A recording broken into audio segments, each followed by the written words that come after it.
ሰላም ሰላም ውድና የተከበራችሁ ቤተሰብ እንዴት ናችሁ? እኔ ደህና ነኝ። ክብሩ ይስፋ። ታያችኋል። ዛሬ በረዶ አለ። በዚህ ልጅ ሳይገፋች የምትመጣው ደግሞ ውዷ ባለቤቴ ናት። በዛ ደግሞ ልጆች አሉ እየተጫወቱ ታያችኋል። እዛ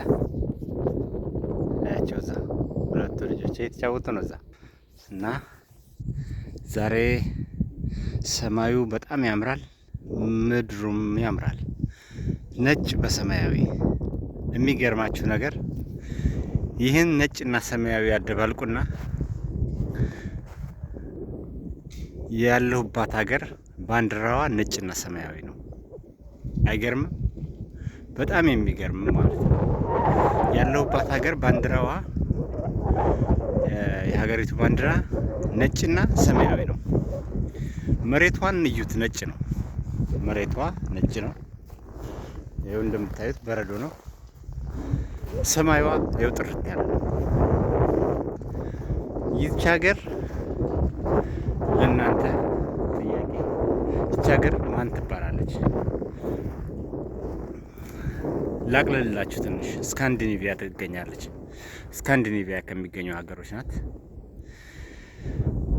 እና ሰማያዊና ነጭ ባንዲራዋ ሀገር ማን ትባላለች? በጣም ነው የምታምረው። ዛፍ የበዛባት ሀገር ናት። ለምለም ሀገር ናት። ምናልባት ከዓለም ማለት ይቻላል ለምለም በጣም ዛፍ ከሚበዛባቸው ሀገሮች፣ ዛፏን ደግሞ ለመልካም ነገር ለጥሩ ነገር ወደ ሀብት ከቀየሩ ሀገሮች አንዷ ነች። ከእርስ በርስ ጦርነት ተምራ አሁን በዚህ ሰዓት እርስ በርሳቸው በመደጋገፋቸው በመንግስታቸው ጋር አንድ አይነት ስራ እጅና ጓንት ሆነው በመስራት ደስተኛ ከሆኑ ሀገሮች በየአመቱ አንደኝነትን ትይዛለች። አልፎ አልፎ ሁለተኛ ትሆናለች። ከዛ በላይ ግን ሄዳ አታውቅም። የዓለም ደስተኛ ህዝቦች ያሏት ሀገር ከሚባሉት አንዷ ነች። ይቺ ሀገር ማን ትባላለች? ስሟን ጻፉልኝ፣ ስሟን ጻፉልኝ። ይቺ ሀገር ማን ትባላለች? ባንዲራዋ ልክ እንደ መሬቷ ነጭ ነው። ሰማይዋ ነጭ ነው። ከባንዲራዋም አንደኛው ከለር ደግሞ ነጭ ነው፣ ሰማያዊና ነጭ ነው። እንግዲህ ይገርማል በጣም አስቡት። ባንዲራ ደም ፈሶበታል፣ አጋዘን ወድቆበታል ምናምን የሚባለው ሳይሆን ሀገሪቱን ይመስላል። ለምሳሌ እውነቱን እንገራችሁ፣ ኢትዮጵያ አረንጓዴ ሀገር ናት። ምን አይነት ሀገር ናት ኢትዮጵያ ቢባል አረንጓዴ ሀገር ናት።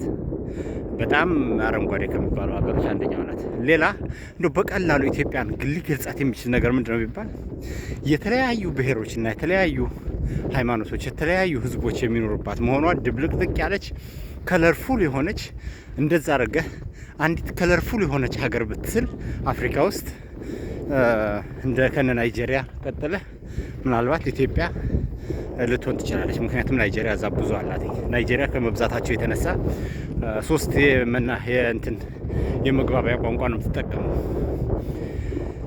ኢትዮጵያ አማርኛ ስትጠቀም፣ ናይጄሪያ ደግሞ ኤሮባ፣ ኤቦና ሀውሳ ትጠቀማለች ማለት ነው። የዚህን ያክል እንትን አለ። ግን ቢሆንም ደግሞ አሁን ያለሁባት ሀገር ማሳያችሁ ሰማያዊ ጥርት ብሎ ደግሞ በተመሳሳይ ሰዓት መሬቷ ነጭ ነው። በረዶ በቃ ያቸው ልጆች በዛ የተጫወቱ ነው። እና ይቺ ሀገር ስሟን ጻፉልኝ፣ የዚችን ሀገር ስሟን ጻፉልኝ። በጣም እጅግ በጣም ነው የምታምረው ይቺ ሀገር ስታዩትኝ። በቃ ምን ምስክር እኮ ያስፈልገውም። ይኸው እንደምታዩት ናት። ግልጽ ናቸው። ልክ እንደ ሰማዩ ግልጽ ያሉ ናቸው። በእርግጥ አንዳንድ ጊዜ የሌላ ሀገር ሰው የማይወዱበት እንትን አለ። እሱም ሁሉም አይደሉም። ያው ዞሮ ዞሮ እኛም በየቤቱ እኮ የተለያየ ሰው አለ፣ አስተዳደጉ የተለያየ ሰው አለ። እኔ ለምሳሌ እዚህ ሀገር ብዙ ጓደኞች አሉኝ። የዚህ ሀገር ሰዎች ሁሉም አንድ ማለት አይደለም፣ ሁሉም መጥፎ ማለት አይደለም፣ ሁሉም ጥሩ ማለት አይደለም። ልክ በየሀገሩ እንዳለው ሁሉ የእናት ሆድ ጅንጉርጉር እንደሚባለው ከአንድ ቤት ውስጥም ብዙ መጥፎ ሰው አለ፣ ብዙ ጥሩ ሰው ደግሞ ይወጣል። በቀጥታ ትክክል የሚፈርድ ልጅ ይወጣል። ውሸታም ሰውን ከሰው ጋር የሚያጋጭ ልጅ ሊወለድ ይችላል ከአንድ ማህፀን ውስጥ ከተመሳሳይ ማህፀን ተመሳሳይ እንደዚህ ሊወጣም ይችላል። እና ምን ልላችሁ ፈልጌ ነው፣ እቺን ሀገር እንግዲህ በሁሉም መመዘኛ ሳያት፣ እኔ በሰውኛ መመዘኛ ሳያትኝ ሀገሪቱ ጸዴ ናት፣ ታምራለች። አሁን ከምንም ጋር አይገናኝም። ማድነቅ ራሱን የቻለ ማድነቅ አለብን። ቆንጆ ነገርም ማድነቅ አለብን። አገር ቤትም ይሁን የትም ሀገር ቆንጆ ነገር ሲታይ መደነቅ አለብን። እኔ አሁን አደንቃታለሁ፣ ይችን ሀገር ቆንጆ ናት፣ ታምራለች። ከዛ የተነሳ ሰላሟም እንደዚህ ጽድት ያለ ነው። ሰላም አላት በጣም ሰላሟ ልክ እንደ ሰማዩ በቃ እርግት ያለ ነው። የሆነ ድብልቅልቅ ያለ ደመና ምናምን የሚመስል ነገር ኖሮ አያዋክበውም። ልክ እንደ ሰማይ እንደ ምድሩም ነጭ ዝም ብሎ በቃ ዝም ያለ ነው። ሰላሟም እንደዛ ነው። ይቺ ሀገር ማን ትባላለች? ስሟን ጻፉልኝ። ተስፋ አድርጋለሁ ይሄን ሁሉ ስለፈልፍ ስሟን አላወጣው። እንደዛ ካደረኩ ጎበዝ ነኝ። ስለዚህ ስሟን ጻፉልኝ እናንተ። ከዚህ በፊት የነገርኳችሁ እንግዲህ ምን ማድረግ አይቻልም። መጨረሻ ላይ ኮመንት ብጽፉ ደስ ይለኛል። ከዛ ውጭ ግን ይቺ ሀገር ማን ትባላለች? ይቅርታ ልጆችንም እንግዲህ አወጣኋቸው እንትን ላይ ምንም እንትን ችግር የለም። ዞሮ ዞሮ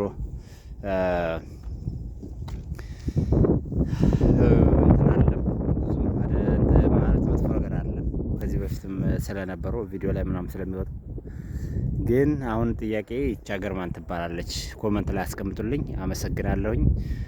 ከዚህ በኋላ በተከታታይ በቪዲዮ እንደዚህ የቀረጽኩኝ የምንገናኝ ይሆናል። በብዙ ነገር እመጣለሁኝ፣ ቪዲዮ ሰራላችኋለሁኝ። ቻናላችንን ከዚህ በኋላ እናሳድጋለን። እንግዳም ይዤላችሁ እመጣለሁኝ። አብረን እንቀጥላለን ማለት ነው። በቀጣይ ቪዲዮ እስከምንገናኝ በሰላም ቆዩልኝ። ሰላም ቻው።